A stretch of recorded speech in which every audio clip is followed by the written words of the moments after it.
எனதருமை விவசாய சொந்தங்கள் அனைவருக்கும் எனது இனிய காலை வணக்கம். நான் உங்கள் முத்துக்குமார். இது என்னென்னு பார்த்தீங்கன்னா, நம்ம வந்து இப்போ இந்த வருஷம் புதுசா ஒன்று ட்ரை பண்ணுவோன்ட்டு நானாக ஒரு ட்ரை பண்ணியிருக்கிறேன். என்னென்னு கேட்டிங்கன்னா, இது வந்து கனகாம்பர கண்டு எடுக்கிறதுக்காக நம்ம எல்லாம் கடையில் விதை வாங்கி பாவுவோம்.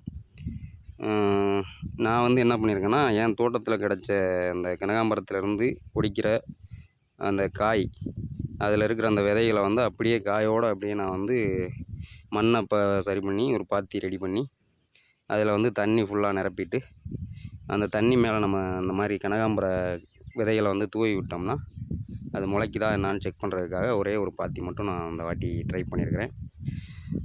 பார்க்கலாம், அடுத்தடுத்து நான் காமிக்கிறேன் ஒவ்வொரு நாளும் உங்களுக்கு. இது வந்து எப்படி முளைப்புத்திறன் வருதா, இல்லை முளைப்புத்திறன் எப்படி இருக்குது, எல்லாமே நான் உங்களுக்கு காமிக்கிறேன். முளைச்சி கண்டு வந்துச்சுன்னா நம்ம இதே முறையவே அடுத்தடுத்து பண்ணிக்கலான்ற ஒரு ஐடியாவில் இருக்கிறேன். ஏன்னு கேட்டிங்கன்னா, இப்போலாம் நம்ம வந்து இதை பாங்கு பார்த்து நம்ம எடுத்து வச்சு கடையில் வாங்கி இது பண்ணுறதுல எனக்கு ஒரு விருப்பம் இல்லை. ஏன்னு கேட்டிங்கன்னா, எல்லாமே நம்மக்கிட்ட இருக்கிற இல்லாத விஷயங்களை மட்டும்தான் நம்ம வெளியில் வாங்கணும். நம்மக்கிட்ட இருக்கிறத வச்சு நம்ம எல்லாமே சரி பண்ணிக்கணுன்ட்டு, எல்லாமே நம்ம தயார் பண்ணிக்கணுன்றதுக்காக இதை பண்ணிகிட்ருக்கேன். அந்த வாட்டி ஒரு டெஸ்ட் பண்ணியிருக்கிறேன். ஏன்னு கேட்டிங்கன்னா, நம்ம இதை தண்ணியில் போட்ட உடனே வந்து இதிலேருந்து விதைகள்லேருந்து நம்ம வெடித்து அந்த நமக்கான விதைகள் வந்து வெளியில் வந்துடும்.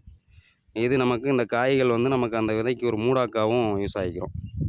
அதாவது நம்ம ஏதாவது இதுக்கு மேலே வந்து நம்ம தென்னந்தட்டி இந்த மாதிரி ஏதாவது மூடாக்கு போட்டுக்கலாம் கண்டு வர்ற டைமில். ஏன்னு கேட்டிங்கன்னா, அப்போ தான் ஈரப்பதம் அப்படியே இருக்கும். நமக்கு ஈரப்பதம் இருந்துச்சுன்னா நம்ம கண்டு கொஞ்சம் திரட்சியாகவே நல்லாவே வரும். அதனால் எல்லாருமே இந்த இது சக்ஸஸ் ஆச்சுன்னா எல்லோரும் இதே மாதிரி ட்ரை பண்ணிக்கலாம்னு கேட்டுக்கிறேன். நன்றி.